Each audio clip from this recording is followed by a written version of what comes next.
Coming up today on Locked On Texas Tech, vibe check. They're high with a game changer in the LBK today.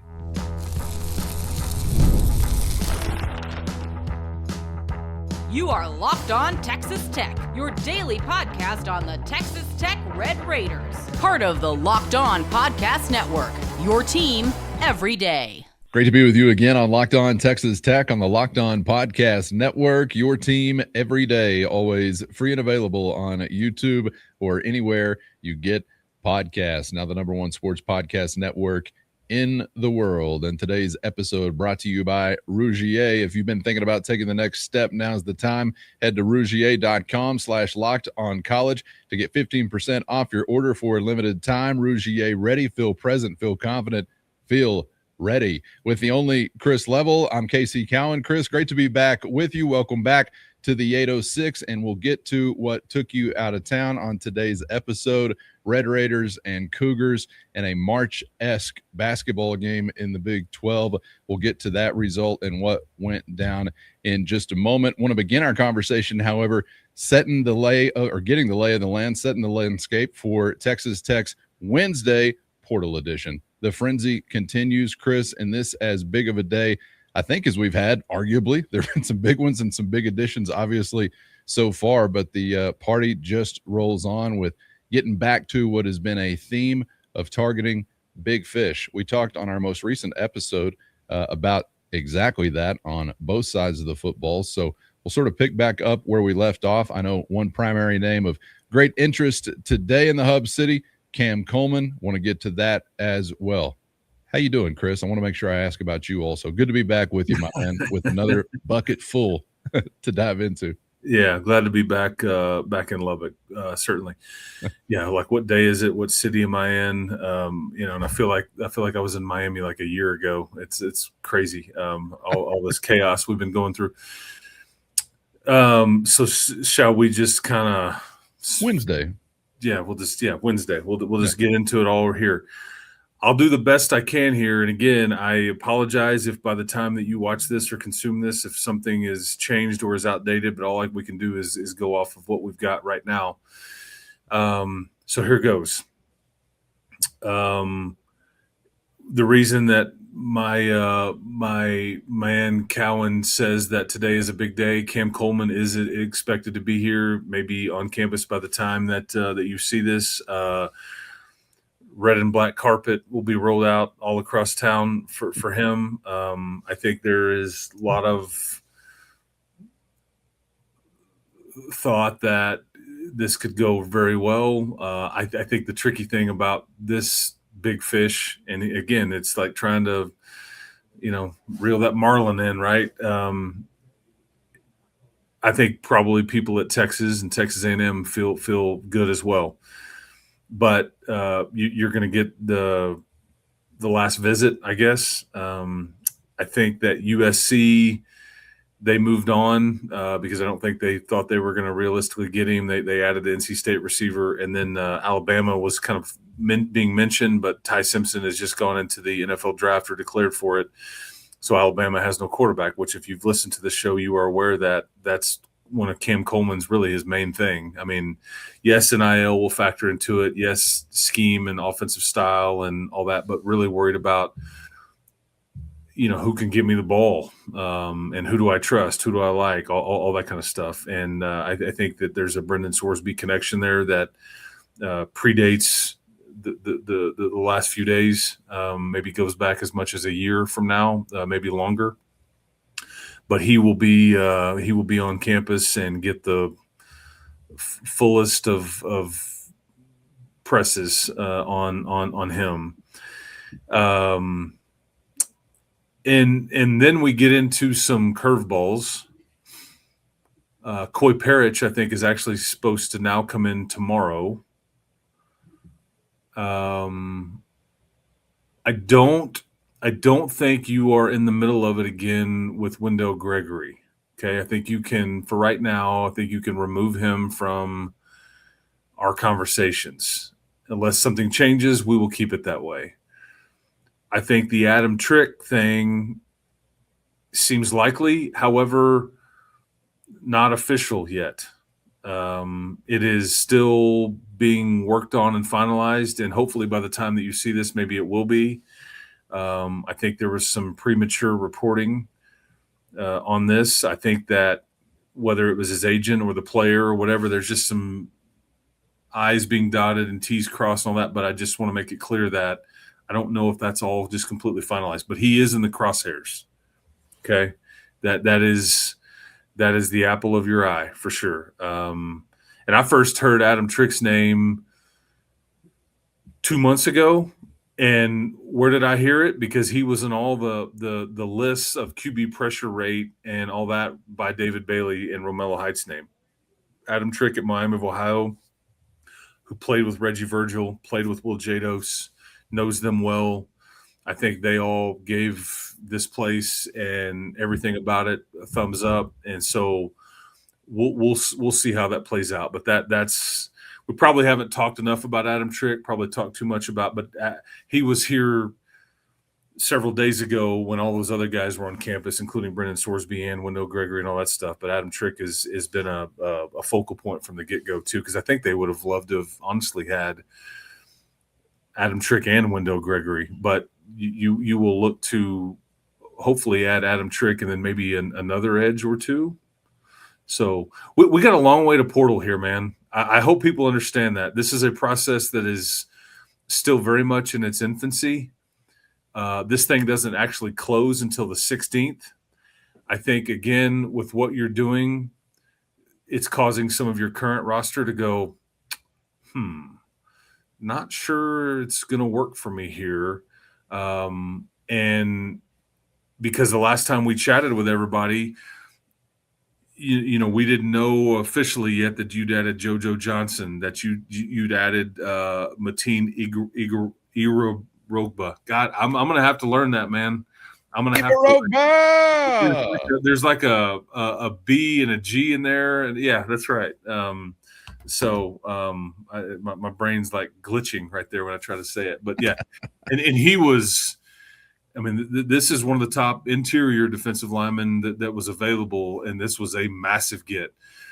JoJo is somebody that you saw play against you last year. I think he played like 26 snaps, I think, if memory serves, and now you don't have to play against him because you'll be in Corvallis this next year. But anyway, so like you keep adding defensive linemen. Well, now as we're sitting here talking, Amir Washington is going to enter the portal.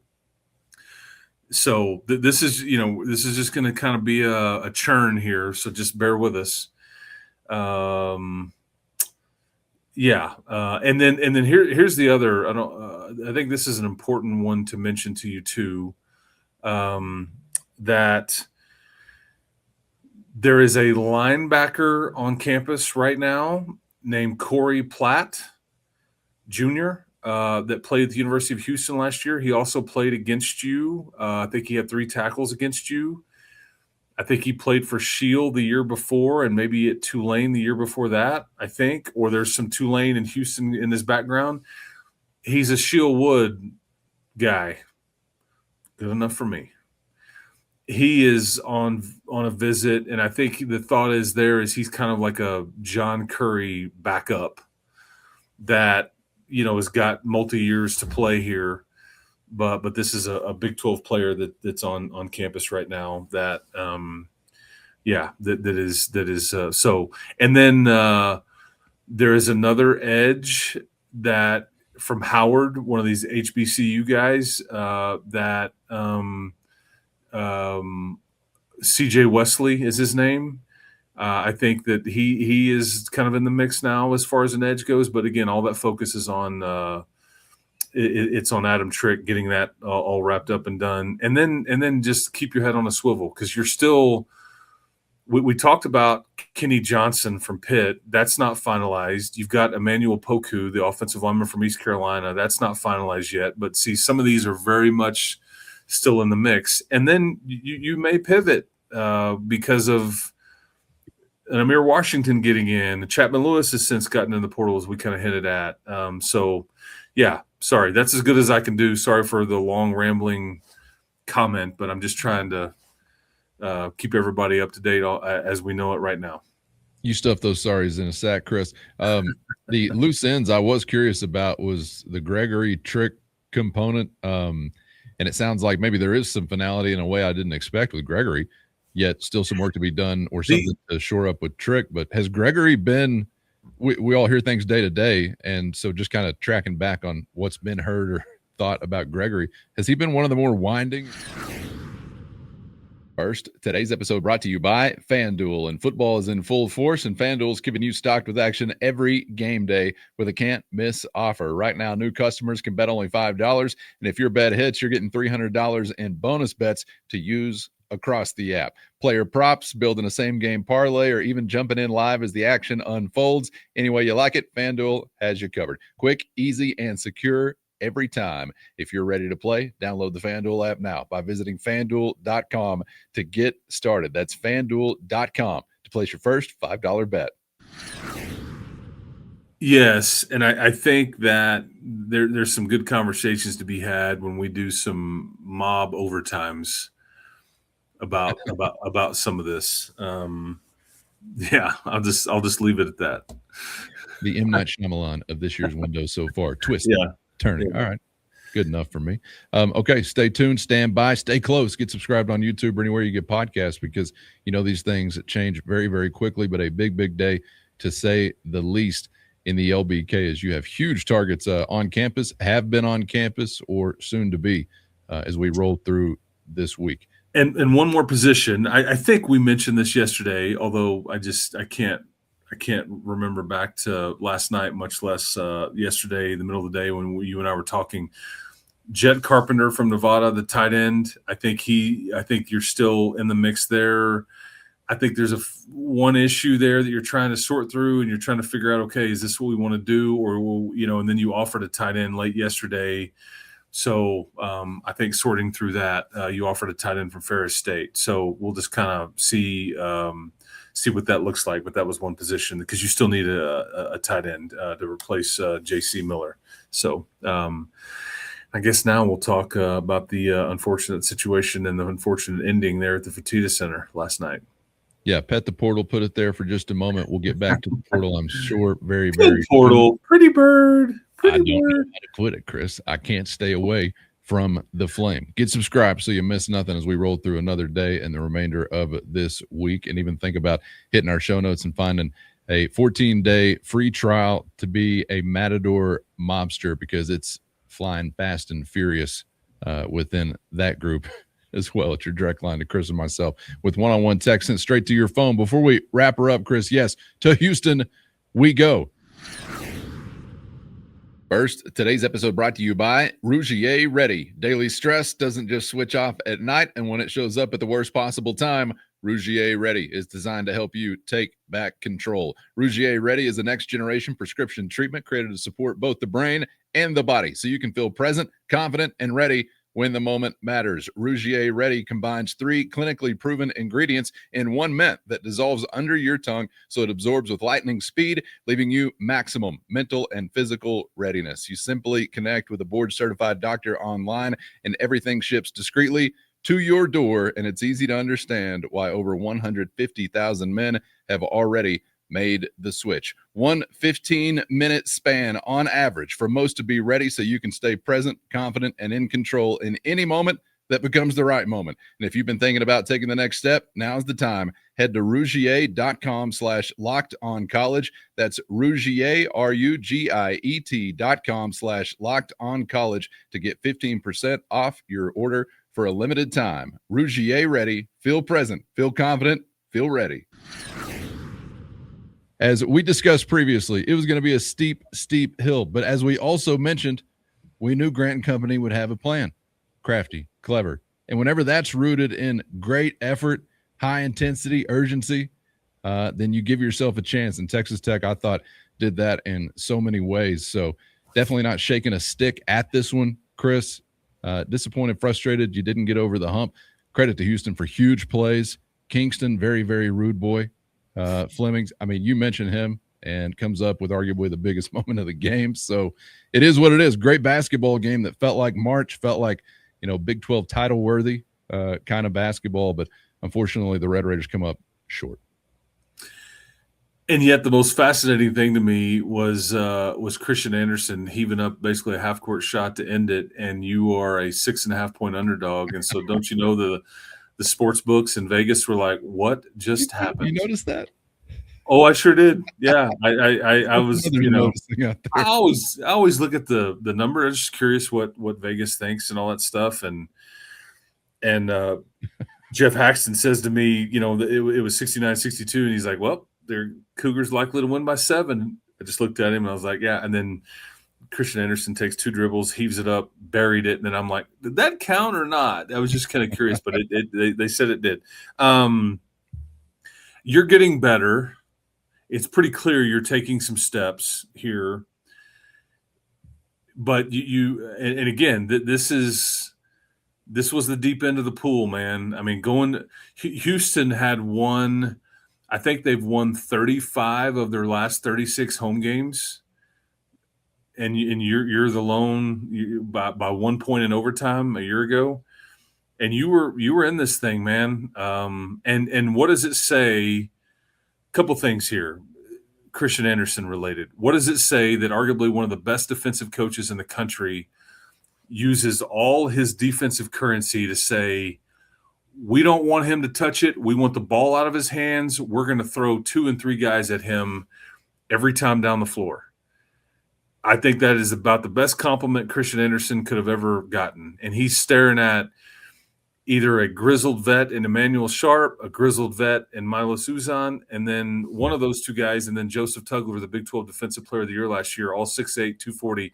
He's got 2 of those dudes just coming after him, like, and as soon as he crossed half court, it's like, here they come, like, get it out of his hands, and then we're scramble mode after that. And it was impressive. And I would say, though, what does it say that you still had a chance to win this game when they just weren't going to let Christian affect the game offensively like he normally does, and yet you still were in a position, and you just couldn't quite close it.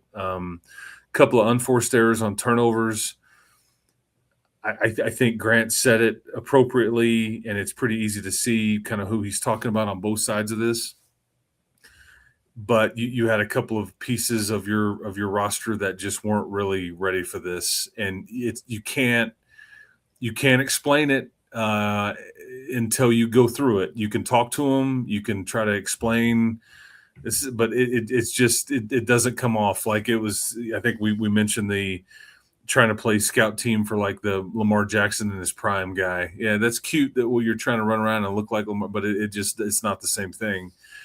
And Lawan Watts, I thought, struggled, and Tyree Bryan certainly struggled. But it's funny you mentioned about Kingston Flemings. I hope they enjoy him for this year, because he won't be back for a second year, I don't think. I mean, that's a one and done if I've ever seen it. Hell, leave early. Why even finish the year? I was too dangerous. Get out of here. Or at least just miss. And it's crazy because this isn't the same Houston team that we saw last year. He's the only guy that really can create off the dribble. He's kind of the only – I mean, Houston is really good. They're phenomenal on defense. There's some younger pieces there, but offensively, they really need his ability to kind of make some plays and do some things, because he's only replacing Jamal Shed from 2 years ago and then L.J. Cryer last year. These were 2 Player of the Year candidates. I mean, huge shoes to fill. He's done it great. But if you really throw your defensive currency at him, it's just kind of they may struggle on some nights. We'll see. But we talked about his recruitment, and because you didn't get him, that allowed you to get Jalen Petty. Not a bad consolation prize. That young man and his 42-inch vert, man, he's tough. He was not scared. He kept you in it. Big time player and big time effort from and they were matched up together quite a bit. So yeah, I thought it was crazy how the whole matchup and game broke down with those 2 specifically, and how they were involved, given what you had discussed yesterday. Yeah, you got to figure out a way to get in. It's not just the Houston environment or going against Houston, but the Big 12 is just different. And I think Donovan Atwell, he was up for it. and Petty certainly was. We know Christian is up for it. I tell you, I'm Captain Obvious here, but man, I hope we realize how good JT Toppin is. Because whatever defensive currency Christian Anderson wasn't getting was all going toward Toppin. They were making him catch the ball at places way further out from the basket and in places that are uncomfortable for him. And yet he still got his. He figured it out. But it's the defensive effort that I think is most impressive. Plus, he doesn't have a backup. He's got 3 6'10" dudes-ish that are just rotating on and off of him all night. And he was seeing double teams when he would catch it anywhere. And that's when the kick in the balls happens again. I just thought, how crazy is this that we're looking at this again? But it's, and Jeff Haxton said to me, he goes, what are the odds this happened again? This has happened again. I said, well, actually very high, because he's the one big that you've got. They're going to double team him every time. He, like last year, he's going to try to jump up to see the other end of the court and throw a skip pass. And so, but they changed the rule. It's an incidental contact. It's not intentional. And so somebody got hit in the jewels again, and they go look at it and like, hey, incidental contact. But the commissioner was there after the incident last year. So I just thought it was like, how crazy is that? And it was, I think there was like 5 minutes left or had elapsed in the game, whereas last year was just about 3. So it's just wild. But JT's really good, man. And he played nearly 40 minutes. And he's being asked to score. He's being asked, and he's compensated well. But I just think from a team construct thing, it's just a lot to ask him when he's just got no help in the paint and all that. But man,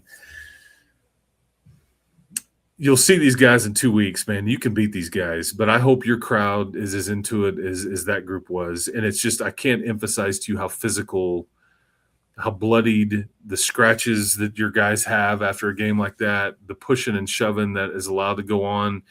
And you have to match it because it's not all going to get called. That's just the way it is. It's a Bob Huggins type environment, and they're not going to call it every time. So you get away with a lot, but you better do it too, and you better be ready for it. But I hope that the one time that you put a hand on a Houston Cougar, that your fans lose it like the Cougar Nation did last night, because I'm like, are these people serious? Anyway, but yeah, dropped a close one, man. Very frustrating. Yeah, no doubt. But we're where you wanted to be and chomping at the bit already.